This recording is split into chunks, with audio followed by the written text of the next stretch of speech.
Olá, amigo telespectador, sejam bem-vindos a mais uma edição do Plantão de Notícias. Vocês acompanham com a gente as principais manchetes da semana. Motorista perde o controle e caminhão colide com veículos estacionados em agência de automóveis no interior de Teresópolis. A legalização dos jogos de azar e dos cassinos avança a passos firmes no Congresso Nacional. Ministro do STF, Flávio Dino, libera a retomada do pagamento de emendas parlamentares. Corpo encontrado com sinais de tortura em estrada de Cachoeiras de Macacu. Vamos agora acompanhar as notícias do Brasil e do mundo. Meu amigo Antônio Alexandre, começamos com a reportagem da Manuela Castro, da TV Brasil, sobre o fato do ministro do STF, Flávio Dino, ter liberado a retomada dos pagamentos de emendas parlamentares. Confira. Essa falta de informações sobre quem era o parlamentar responsável, para onde que o dinheiro ia, como ia ser executado, isso tudo levou o ministro Flávio Dino a tomar essa decisão de liberação agora das emendas, depois que for comprovada a rastreabilidade e a transparência. Foi uma decisão monocrática, ou seja, apenas do ministro Flávio Dino. Por isso, em seguida, o Supremo Tribunal Federal marcou de forma extraordinária uma sessão de julgamento que começou hoje mesmo, às 18 horas, e os ministros têm até amanhã à noite para apresentar os seus votos no plenário virtual, de forma totalmente online. E nós já temos aí votos para decidir se vão ratificar ou não a decisão do ministro Flávio Dino. Já tem aí os votos além do relator, quem segue o relator é o ministro Alexandre de Moraes e também o ministro Luiz Roberto Barroso, que é o presidente da Suprema Corte. Bom, o ministro Flávio Dino decidiu pela liberação das emendas, mas com algumas ressalvas, com algumas condições. Por exemplo, aquelas chamadas emendas PIX, agora elas só vão ser liberadas se houver um plano de trabalho a ser aprovado pelo Ministério de cada área. E também as emendas de bancada e de comissão têm que ficar rastreado, registrado o nome do parlamentar que sugeriu essa proposta. Bem, e o ministro Flávio Dino decidiu pela liberação depois que o Congresso aprovou um projeto de lei mostrando transparência com relação às emendas. O presidente Lula já sancionou o texto. Tempestade provocou estragos em 35 municípios no Rio Grande do Sul. Confira a reportagem. Em Camaquã, a chuva destruiu parte da Escola Municipal de Ensino Fundamental João Beckel, localizada na zona rural.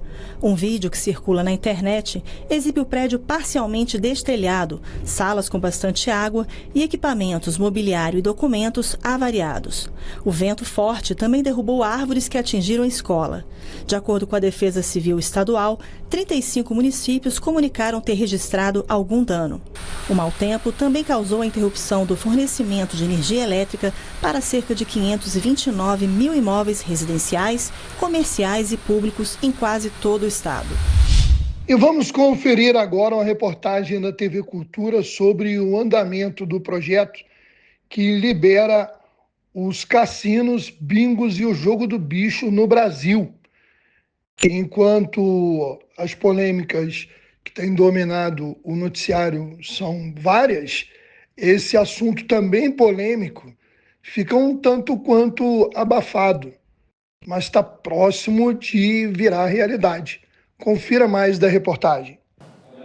A proposta já foi aprovada pela Câmara e também ganhou aval na Comissão de Constituição e Justiça do Senado, por 14 votos a favor e 12 contra. O placar apertado revela polêmica em torno do projeto. O texto prevê a regulamentação do jogo do bicho, de bingos e de cassinos no Brasil.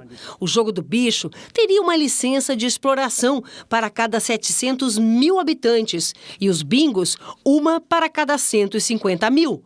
Mais 400 máquinas de videobingo poderiam ser instaladas em estádios de futebol e jockeys clubes, com mais de 15 mil lugares. Os cassinos teriam concessão de 30 anos e seriam limitados a 34 em todo o país, distribuídos conforme a área e a população. 20 estados e mais o Distrito Federal poderiam instalar um cassino. Amazonas, Pará, Bahia, Minas Gerais e Rio de Janeiro, 2 cada.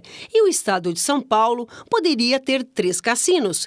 O projeto também prevê a autorização de cassinos em destinos turísticos, próximos a resorts e em navios de cruzeiro limitados a 10 embarcações no país. A Confederação Nacional dos Bispos do Brasil já se manifestou contra a proposta de legalização. Os cassinos eram legais até 1946.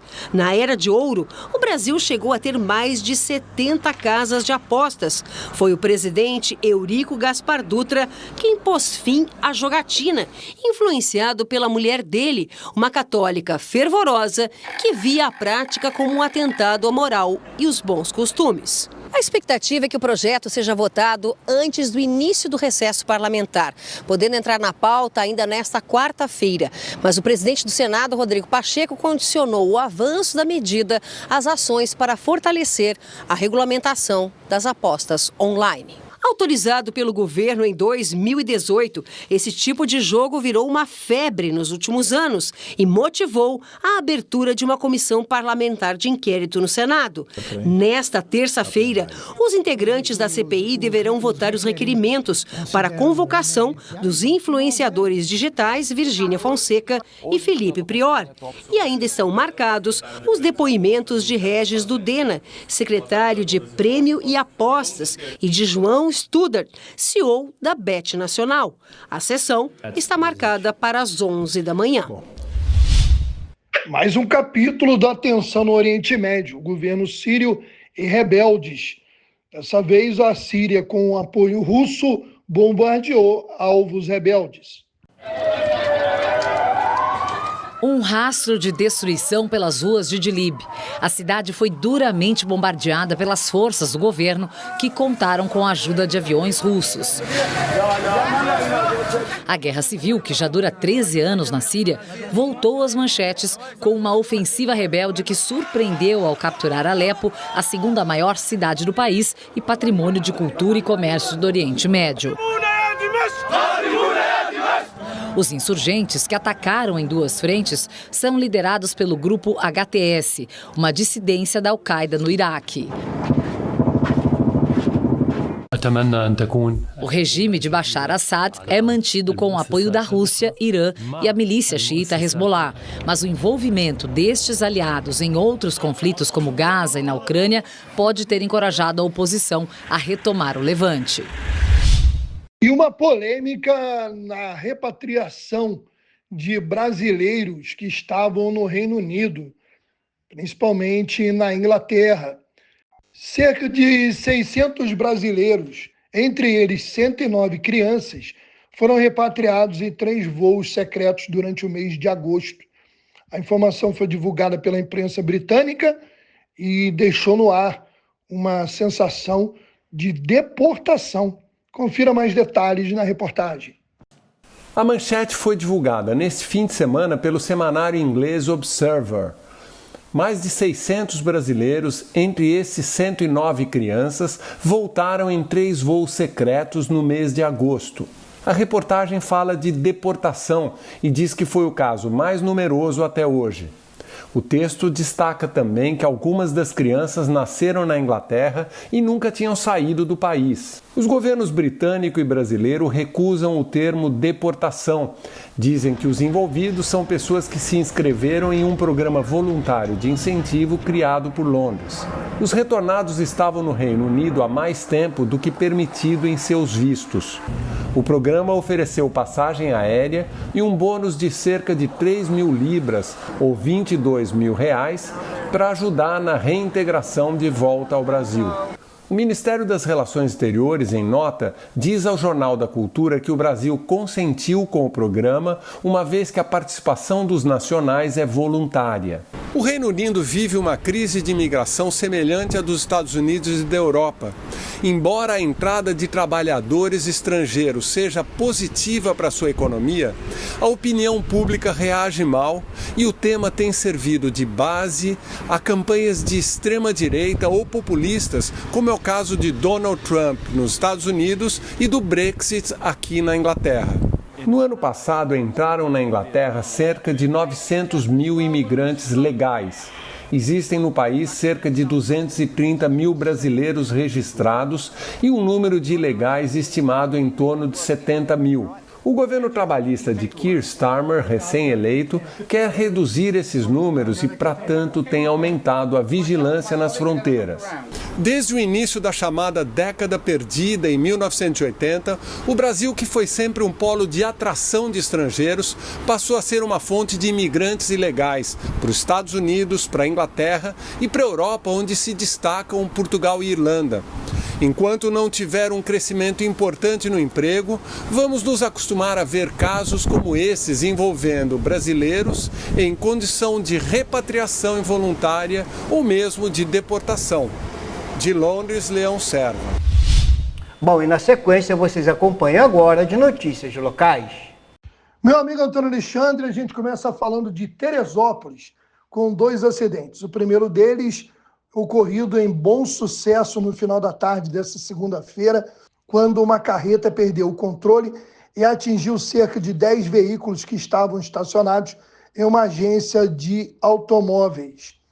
O motorista teve que ser resgatado das ferragens e foi levado para o Hospital das Clínicas de Teresópolis. Não havia sido divulgado boletim sobre o estado de saúde.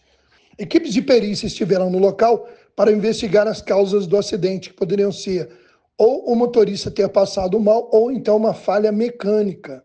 Mas o relatório oficial ainda não havia sido divulgado. A transportadora responsável já havia acionado o seguro para cobrir os danos, que devem ser altos pelo número de veículos atingidos, e a gente pode ver até veículos ali de luxo, né? O fato ocorreu na estrada Teresópolis-Friburgo, RJ 130, no trecho entre a localidade de Bom Sucesso e a localidade de Vieira.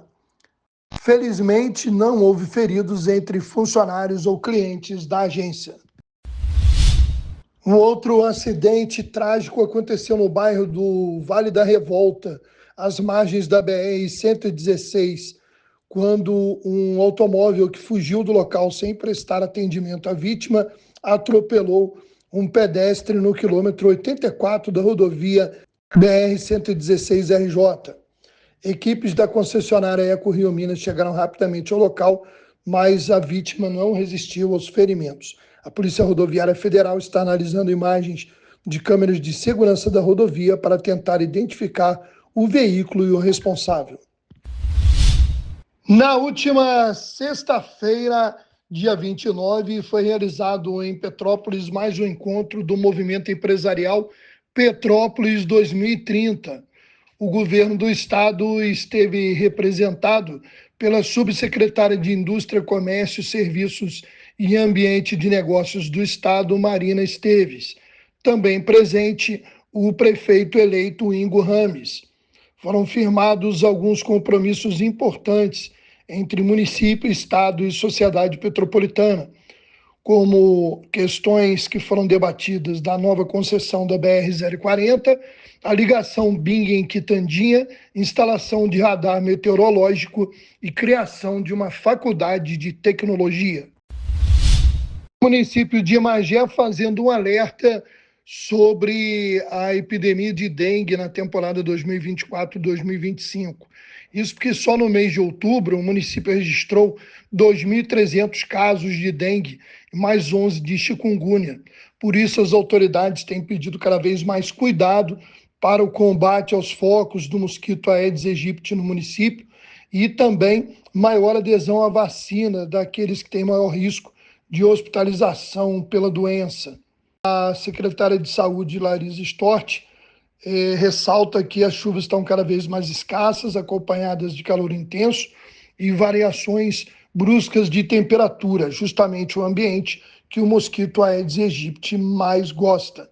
Vale lembrar que a vacina contra a dengue que está disponível na rede municipal previne 84% dos casos que levam à hospitalização. Um crime chocou a comunidade de Papucaia, distrito de Cachoeiras de Macacu, nesse início de semana. Um homem identificado a princípio apenas como Josué foi encontrado no local ermo, numa estrada de terra, amarrado e com marcas de tortura. Ele faleceu no local. Há indícios de seu envolvimento com o tráfico de drogas e tudo aponta para uma possível execução, mas o caso está sendo apurado pela polícia. O portal Eco Serrano divulgou o vídeo, mas nós não iremos reproduzir, porque realmente tem cenas bem fortes aí sobre o estado do corpo. Um recado para os moradores de Rio das Ostras. Os consumidores da cidade terão uma boa oportunidade de renegociar dívidas. Será nos dias 10 e 11 de dezembro, na próxima semana, das 9 às 16 horas, quando o PROCON Rio das Ostras promove mais um feirão limpa-nome na sede do órgão, que fica no Centro de Cidadania, no Âncora. O feirão limpa-nome conta com a parceria da Câmara dos Dirigentes Lojistas, a CDL de Rio das Ostras e também do Serviço de Proteção ao Crédito, SPC Brasil, que colocam à disposição consulta ao Serviço de Proteção ao Crédito gratuitamente.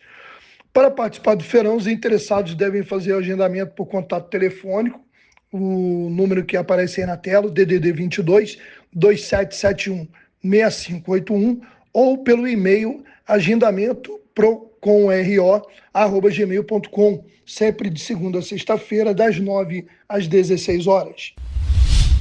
Trazemos agora, através aí do jornal da Alerj, importantes notícias sobre o estado do Rio, incluindo uma preservação histórica em Tamoios, no município de Cabo Frio.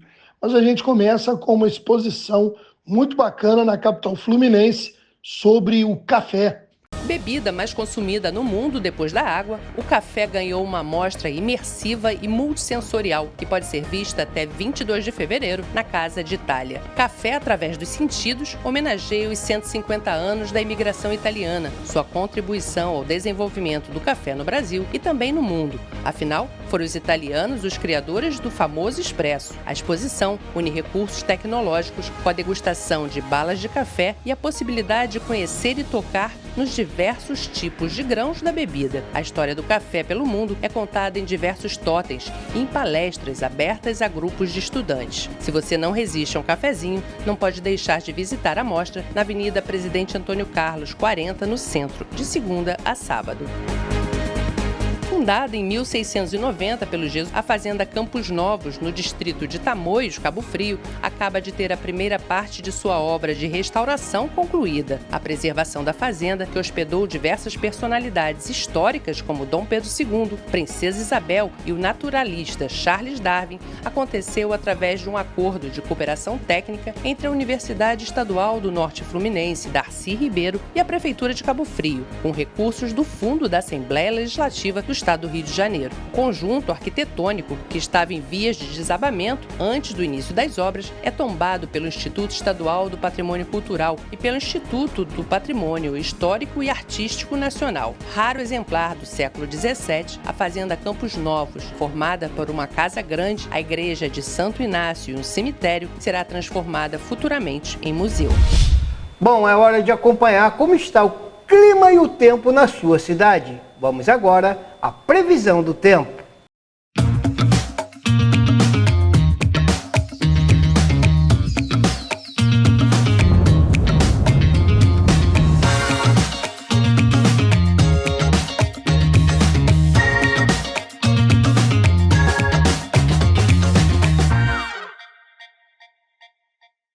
Após um fim de semana bem abafado e quente em grande parte do país, a semana começou com chuva volumosa e forte, além de ventos de mais de 90 km por hora entre as regiões sul e sudeste.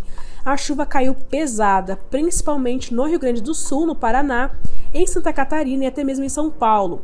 Municípios como Avaré e também Bauru, Marília e Ribeirão Preto registraram temporais entre a madrugada e manhã.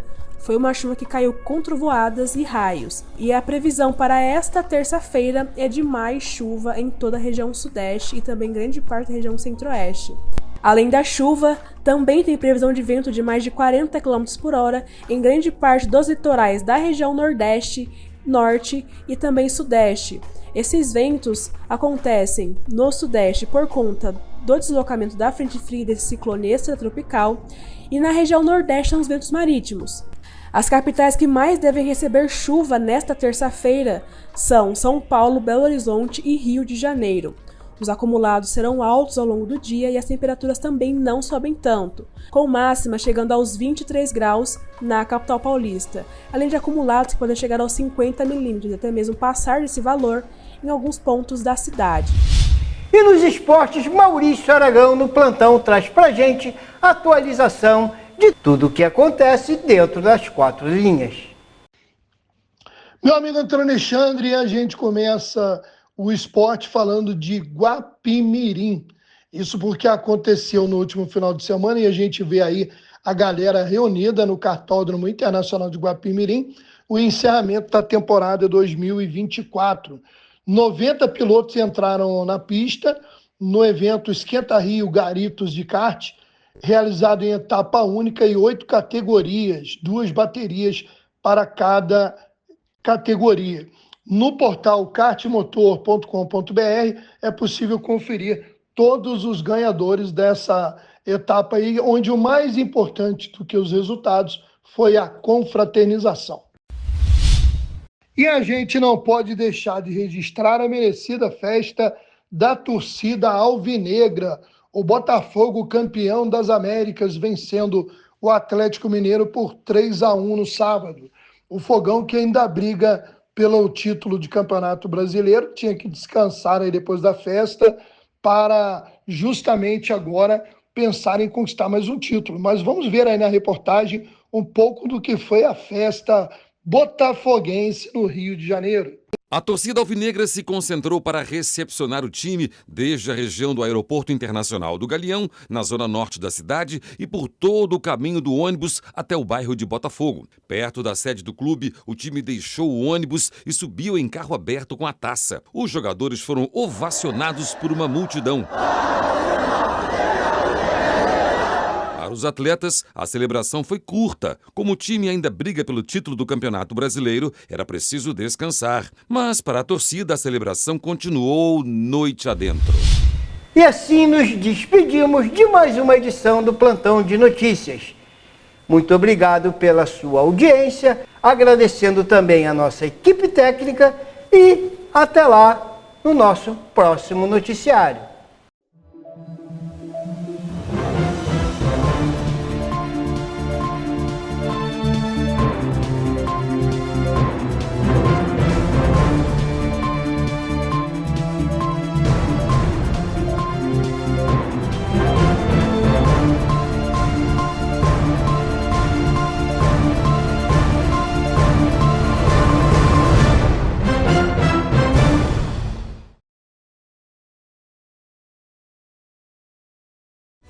Campanha Mundial de Combate à Poliomielite. Paralisia infantil e poliomielite são a mesma coisa, e a única forma de prevenção dessa doença é a vacinação. Todas as crianças menores de 5 anos podem receber a vacina contra a polio em qualquer unidade básica de saúde. A vacina é segura, eficaz e de graça. Nossas crianças merecem um futuro sem polio. Uma ação Rotary INE Fiocruz. Para você, lata. Para ele, casa. Para você, pneu usado. Para ele, academia. Para você, garrafa. Para ele, maternidade. O que para você é lixo, para o mosquito da dengue é um luxo. Deixe seu quintal sempre limpo e acabe com as mordomias do Aedes aegypti.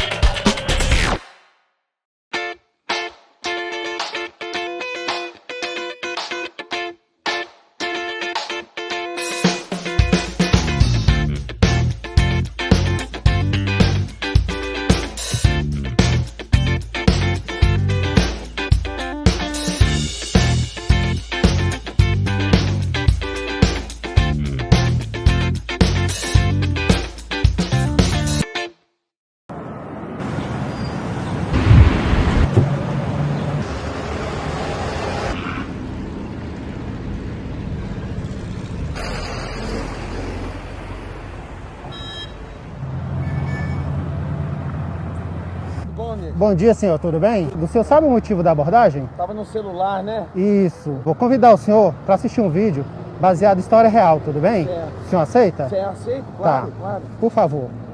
Ele estava mexendo no celular dele, mandando mensagem para alguém que ele estava esperando, só que ele estava nessa subida e ele não viu que estava vindo um caminhão na frente dele. Então ele jogou pro lado e me pegou de frente. Bom dia, senhores. A senhora sabe por que está sendo abordada? Desculpa, eu estava falando com minha filha. Pois é, a senhora estava no celular, foi flagrada utilizando o celular. E eu vou te convidar a assistir um vídeo junto comigo aqui, tudo bem? Eu amava dança, eu era dançarino. Nós estávamos preparando para ir para o carnaval para Correntina. Na Celândia Centro, ali próximo ao hospital, esse rapaz no Gol Prata, eu na moto. E eu vi que ele estava no telefone e ele não conseguiu girar o volante todo no retorno. Foi quando ele bateu no meu joelho, o pedaço do carro dele entrou na minha perna. A imprudência tirou a minha vida, tirou o meu modo de viver. Foi muito forte. E meu filho chegou a falecer na mesma hora, porque deu um efeito chicote nele. É questão de 1 milésimo de segundo. Olha a situação de você ouvir isso. Você nunca será o mesmo. Nunca. Consciência, porque às vezes você está destruindo a família. Quando envolve outras pessoas, não envolve só a pessoa, envolve todo o ciclo dela. Isso é uma conscientização, tá? Um vídeo para que o senhor evite fazer isso, perceber que o senhor tem criança, entendeu? E isso qualquer um está sujeito a acontecer. Ainda mais as pessoas mais jovens têm o costume de usar bastante celular, né? A tecnologia. Vamos fazer o melhor daqui para frente, né? Não utilizar o celular, né? Ela que é nova, ainda não está dirigindo. Contamos com o senhor, tá bom?